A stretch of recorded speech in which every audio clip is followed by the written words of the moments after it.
Okay, so what I want you to do is, we're going to use the zigzag tool. What I want you to do is just go to your pen tool, draw a straight line, press escape to deselect that.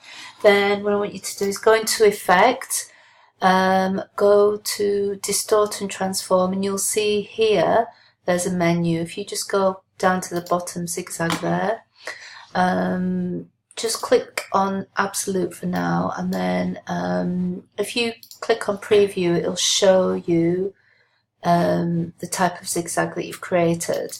So obviously if you go size, you go ridges per segment, you can see the difference between smooth, it kind of gives you a more curved line, and relative, obviously it makes it larger in scale, but if you go to absolute, that will just give you a frame. And then click OK. Once you're happy with that, you can go to stroke and play around with dash lines, just see what you can create there. Okay.